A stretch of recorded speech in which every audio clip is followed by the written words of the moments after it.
우리를 사랑하신 하나님 아버지,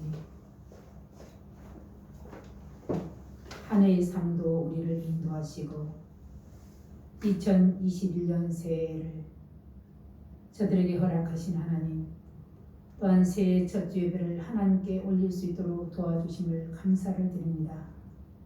그러나 이 아름다운 새해 첫 주 아침에 코로나로 인해서 아버지 교회에 나오지 못하고 가정에서 비대면 예배로 드리는 자들을 하나님께서 긍휼히 여겨 주시고 하나님의 사랑하심과 하나님의 그 오묘하심과 긍휼하심을 저들이 알게 하여 주시고 오늘도 그 사랑 속에서 온 인류가 하나님을 바라보게 하시고 하나님을 찬양할 수 있도록 은총을 베풀어 주시옵소서. 심히도 연약한 저들을 오늘도 긍휼히 여겨 주시고 이 나라 이 민족을 하나님 긍휼히 여겨 주시옵소서. 정말로 말씀을 기초로 하여 세상을 사랑하며 또한 말씀을 가르치며 백성들을 사랑하며 백성들을 섬기할 자들이 하나님 자기 욕망에 끌려 아버지 하나님 마음대로 행하고 있음을 저희들이 보게 됩니다. 아버지 저희들의 어리석음을 불쌍히 여겨 주시고 나라와 민족을 정말로 사랑하는 지도자들이 되게 하시고 저희들이 되게 하시며 백성들은 나라와 민족과 지도자를 위해서 기도할 수 있는 저희들이 되게 하여 주시옵소서. 하나님이 새해 첫 주 예배를 하나님 앞에 올립니다. 심히도 부족하고 연약한 저희들이오나 진심으로 하나님 앞에 예배 올리니 주여 이 예배를 받아주시고 한량한 은혜로 저들에게 채워주시옵소서. 한 해를 시작하오니 주여 한 해 말까지 주께서 저들을 인도하시사 하나님 선한 뜻대로 주여 이루어지기를 원합니다. 오늘도 하나님 병석에서 주의 아버지 치료받고 있는 사랑하는 아버지 유봉도 장로님을 기억하여 주시옵소서.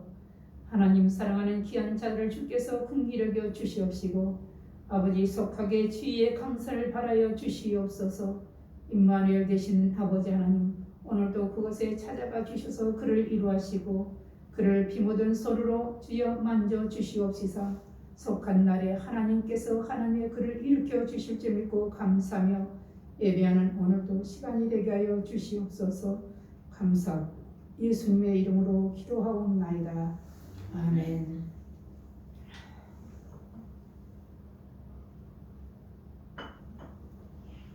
오늘 말씀 제목은 너의 행사를 여호와께 맡기라. 2021년 새해가 밝았습니다. 새해 복 많이 받으세요. 다윗은 시편 23편에 여호와는 나의 목자시니 내게 부족함이 없으리로다. 그가 나를 푸른 초장에 누이시며 쉴만한 물가로 인도하시는도다. 내 영혼을 소생시키시고 자기 이름을 위하여 의의 길로 인도하시는도다. 내가 사망의 엄침한 골짜기로 다닐지라도 해를 두려워하지 않을 것은 주께서 나와 함께 하심이라. 주의 지팡이가 막대기가 나를 안위하시나이다. 주께서 내 원수의 목전에서 내게 상을 차려주시고 기름으로 내 머리에 바르셨으니 내 잔이 넘치나이다.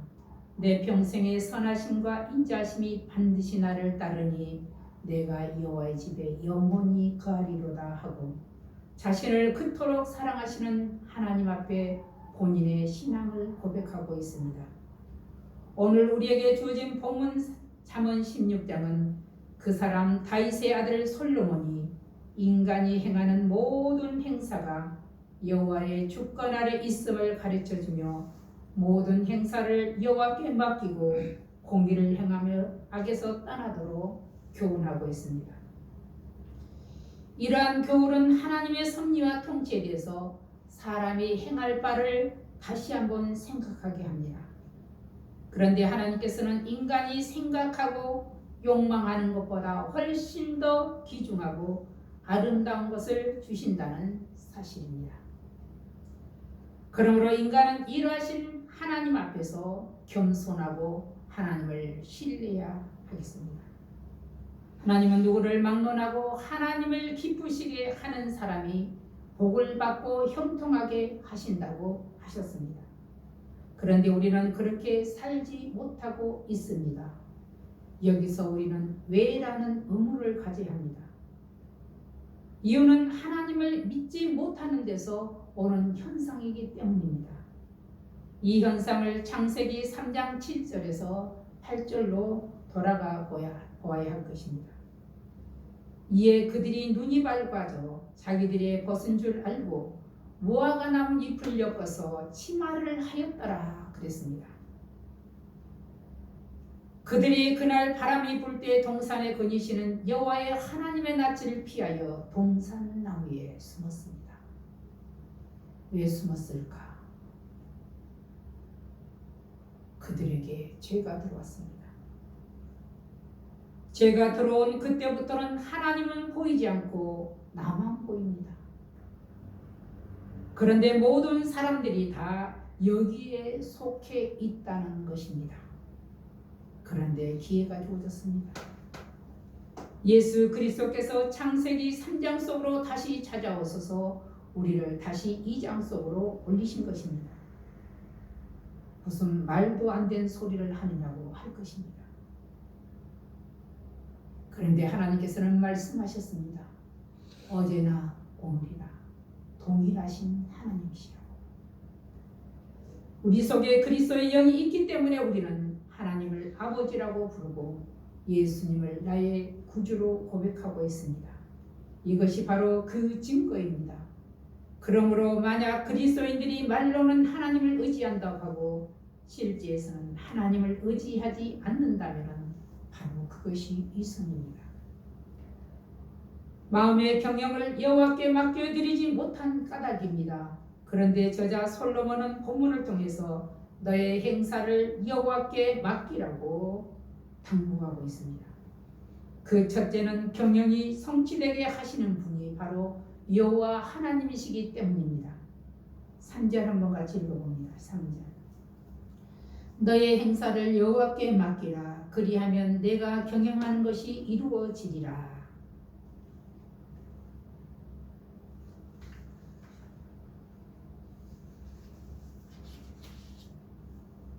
바로 9절 말씀이 또 뒷받침을 해주고 있습니다. 사람이 마음으로 자기 길을 계획할지라도 그 걸음을 인도하시는 자는 여호와시니라.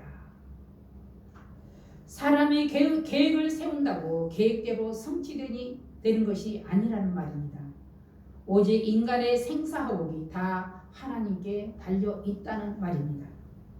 그래서 잠언 16장 서두 1절에 마음의 경영은 사람에게 있어도 말의 응답은 여호와께로서 나느니라고 하였습니다. 아무리 좋은 계획을 세운다 해도 그것이 이루어지지 않으면 아무 소용이 없음은 모두가 다 아는 사실입니다. 이 말은 사람이 마음속에 좋은 계획을 세우고 의논들은 할 수 있으나 결국 모든 성취는 하나님의 은혜라는 것입니다.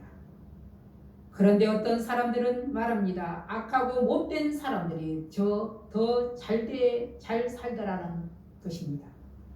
그런 경우가 많습니다. 현실적인 눈으로 볼 때 그렇게 비춰지는 경우는 당연합니다. 그러나 성경은 분명하게 전해줍니다. 4절을 한번 같이 읽어봅니다. 4절. 여호와께서 온갖 것을 그 쓰임에 적당하게 지으셨나니 악인도 악한 날에 적당하게 하셨느니라. 악한 자들은 악한 날에, 즉 재앙의 날에 사용하시기 이함이라고 오는 말씀은 이렇게 말하고 있습니다. 재앙의 날은 곧 심판의 날입니다. 우리는 겉만 보고 판단하지만 하나님은 그 사람의 중심을 살펴보신다고 하셨습니다. 마음의 경영은 사람에게 있어도 말의 응답은 여호와께서 나는 법이므로 마음의 경영을 여호와께 맡기고 하나님의 선하심의 응답을 받아야 할 것입니다. 2절 한번 같이 읽어봅니다. 2절. 사람의 행위가 자기 보기에는 모두 깨끗하여도 여호와는 심령을 감찰하시느니라. 하나님께서는 사람의 행위에 대해서 판단하실 때 겉으로 드러나는 모양만 보시는 것이 아니라 그런 행위를 하는 동기와 의향과 성품까지를 보십니다. 그런데 사람들은 세민하시는 하나님의 판단을 무시하고 자기들의 사고로만 판단하고 행동합니다. 이런 사람이 바로 하나님 앞에서 교만한 사람입니다. 예레미야 19장 19절에 예레미야 선지자는 말합니다. 만물보다 거짓되고 심히 부패한 것이 사람의 마음이라고 하였습니다. 사람의 마음이 조속으로 변한다고 말합니다. 그런데 조속이 아니라 시도 때도 없이 변하는 것이 사람의 마음입니다. 누가 말하지 않아도 내 자신이 알게 됩니다. 내 자신의 마음도 조속으로 치시때도록 변하고 있기 때문입니다. 그러므로 마음으로 세운 경영이 이루어지려면 우리는 시도 때도 변하는 자신의 약함을 인정하고 우리의 행동과 마음을 달아보시는 여호와 하나님 앞에 모든 행사를 맡겨야 합니다. 심지어 우리는 내 인생마저도 무슨 일이 일어날지 한치 앞을 모르고 살아갑니다. 그렇기 때문에 우리가 할 일은 인생의 모든 일은 자기가 주인이 되어 주장하는 것이 아니라 하나님의 뜻이 무엇인지 말씀을 통해 살피고 하나님이 주시는 힘과 지혜로 일을 이루어 나가야 합니다. 그리할 때 그 행사가 형통하는 복을 누리게 될 것입니다. 너의 행사를 여호와께 맡겨야 하는 이유 두 번째는 원수와 더불어 화목하게 하시는 분이 바로 하나님이시기 때문입니다. 작년부터 대한민국이 트로트로 대열풍입니다. 대중가요 중에 내 인생에 태클을 걸지 마라는 노래가 있습니다. 만약 내 인생에 하는 일마다 태클을 거는 사람이 있으면 참으로 그 인생은 고달플 것입니다. 특히 일을 경영하는 사람이라면 더욱 그럴 것입니다. 그런데 4절에 여호와께서 온갖 것을 그 쓰임에 적당하게 지으셨나니 악인도 악한 날에 적당하게 하셨느니라고 하였습니다. 우리로서는 도저히 이해할 수 없는 말입니다. 그런데 하나님은 온갖 것을 그 쓰임에 적당하게 지으셨다고 하셨습니다. 그러니 한마디로 말하자면 내 인생에 태클을 거는 것도 이유가 있다는 말입니다. 온갖 것을 적당하게 지으신 그분이 바로 시작과 끝 알파와 오메가 되시는 창조주 하나님이시라는 사실입니다. 그러니 사람의 머리로서는 당연히 이해할 수가 없어야 정상입니다. 우리의 머리로 이해가 된다면 전능하신 하나님이라 부르지 않을 것입니다. 그런데 그분에 대해 이사야 선지자가 대언하기를 이사야 45장 7절에 말씀합니다. 나는 빛도 짓고 어둠도 창조하며 나는 평화도 짓고 환난도 창조하나니 나는 여호와이니라. 모든 일들을 행하는 자니라 하였습니다. 그러므로 인간은 자신의 조그만 지식과 경험에 비추어 맞지 않는다고 해서 하나님의 뜻을 거역하거나 하나님의 뜻과는 상관없이 행동할 것이 아닙니다. 하나님이 창조하신 그 이대하신 일을 인정하고 그분을 경외하는 일을 우선적으로 해야 할 것입니다. 이것이 인생에 있어서 가장 지혜로운 일입니다. 그런데 사람들은 자신에게 닥친 일도 처리하지 못하면서 감히 하나님을 자기 안에 가두려는 술수를 쓰려고 합니다.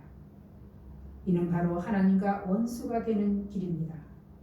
역으로 하나님을 인정하는 사람은 하나님을 기쁘시게 하는 사람이요 원수라도 더불어 화목하게 하려는 사람입니다. 이러한 사람에게 하나님은 형통하게 하십니다.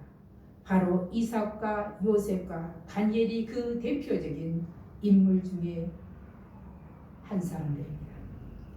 에베소서 2장 14절에는 그는 우리의 합형이신지라 둘로 하나를 만드사 원수된 것 곧 중간에 막힌 담은 육체로 하시고 그랬습니다.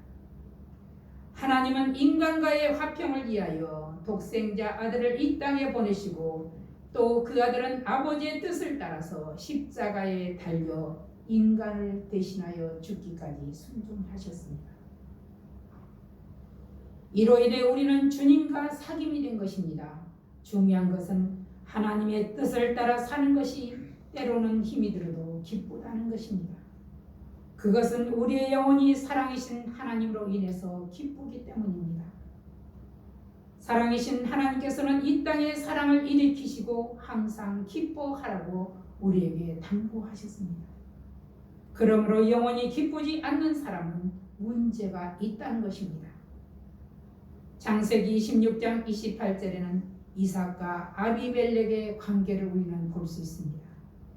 이삭은 우물을 빼앗고 자기를 쫓아내던 아비멜렉과 오난을 맺지 않고 오히려 찾아온 그들에게 잔치를 베풀고 화평의 조약 체계를 맺었습니다. 선으로 악을 이긴 것입니다. 이삭은 자신이 받은 복을 다른 이들과 함께 나눌 줄 아는 그러한 사람이었습니다. 이와는 달리 빼앗는 사람들은 바로 교만한 자들입니다. 교만한 자에 대한 교훈으로 잠언 16장 18절 말씀에는 교만은 패망의 선봉이요 거만은 넘어짐의 앞잡이니라. 교만은 패망의 선봉이요 거만은 넘어짐의 앞잡이니라. 잠언 15장 33절 말씀은 마음의 교만은 멸망의 선봉이요 겸손은 종기의 앞잡이니라. 완전히 극과 극입니다. 오늘 본문 5절 말씀에는 무릇 마음이 교만한 자를 여호와께서 미워하시나니 피차 손을 잡을지라도 벌을 면하지 못하리라 했습니다. 교만한 자를 여호와께서 미워하시나니, 우리는 그 예로 창세기 11장에서 바벨탑 사건을 보면 이해가 참 빠릅니다. 대홍수를 겪고 살아남은 노아의 후손들은 시날 평지에 정착했습니다. 그들은 거기서 벽돌과 역청으로 성읍과 탑을 건설하여 그 탑 꼭대기를 하늘에 닿게 하여 우리의 이름을 내고 온 지면의 흩어짐을 면하자 하였습니다. 얼마나 많은 세월이 흘렀는지는 정확하게 알 수 없지만 노아 할아버지 때 홍수로 멸절되고 하나님의 은혜로 살아남았지만 그들은 어리석게도 하나님의 은혜를 망각하고 있습니다. 마치 인간에게 불가능이란 없는 것처럼 높아지려는 욕망은 다시 살아나고 있습니다. 이렇게 인간의 욕망은 인간의 역사 속에 끊임없이 이어져 오늘 우리가 살고 있는 역사 속에까지 깊이 뿌리를 내려 하나님 없이 세상을 살겠다고 난리를 칩니다. 하나님을 무시하고 있습니다. 그러한 우리에게 성경이 교훈해주고 있습니다. 6절 한번 같이 읽어봅니다. 6절. 인자와 진리로 인하여 죄악이 속하게 되고 여호와를 경외함으로 말미암아 악에서 떠나게 되느니라. 아멘. 인자와 진리는 죄인들을 구원하시는 하나님의 성품입니다. 바로 하나님의 성품이 이 땅에 임마누엘로 오셨습니다. 이러한 하나님의 성품은 오늘을 살아가는 우리에게 그 영향력을 행사하고 있습니다. 말씀으로 성령께서 역사하십니다. 그런데 이러한 하나님의 사랑을 경험했으면서도 하나님의 뜻을 따라 살지 못하고 있는 것이 우리의 현실입니다. 이제 하나님의 은혜와 사랑을 경험하였으니 마음을 낮추는 겸손함과 함께 지혜로운 자들이 되도록 힘써야 하겠습니다. 세 번째, 너의 행사를 여호와께 맡게 하는 이유 세 번째는 걸음을 인도하시는 분이 바로 하나님이십니다. 우리의 걸음을 인도하신 이가 하나님이시라는 말씀입니다. 9절에 사람이 마음으로 자기의 길을 계획할지라도 그의 걸음을 인도하신 이는 여호와시니라. 여호와께서 인도하시면 어떤 공경이나 장애라도 극복할 수 있습니다. 그런데 그분께서 거치는 것을 놓아두면 아무리 뛰어난 사람이라도 걸려 넘어지게 되어 있습니다. 그러므로 그 앞에서 어줍잖은 교만은 버리고 겸손하며 진실하게 살아야겠습니다. 하나님은 겸손한 자를 기뻐하시기 때문입니다.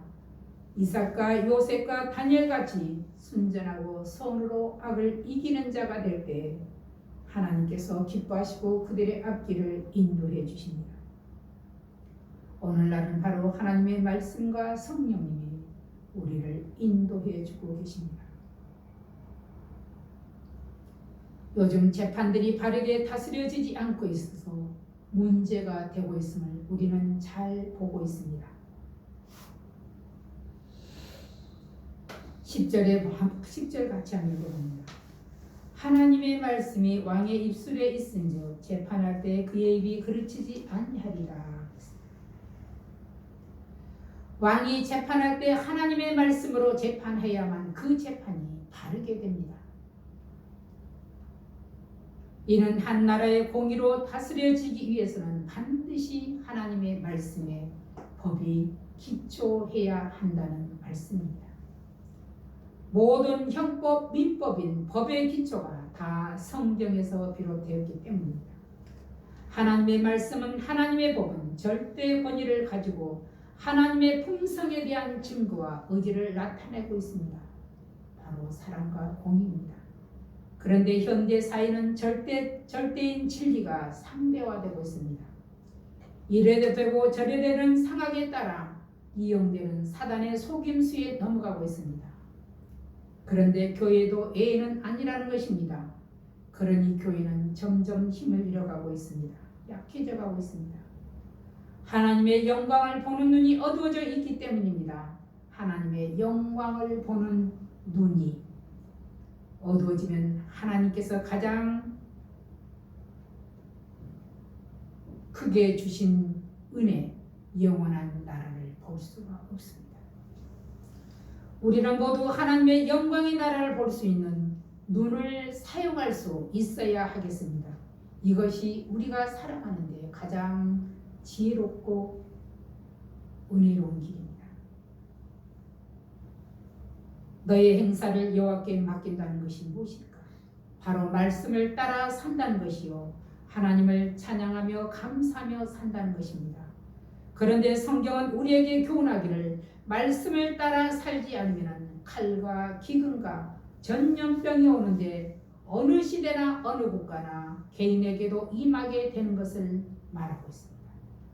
그럼에도 여전히 우리는 가나안을 정탐하고 온 10명의 정탐꾼들처럼 하나님의 영광은 보지 못하고 아담과 하와처럼 자신만 보고 변명하고 있습니다.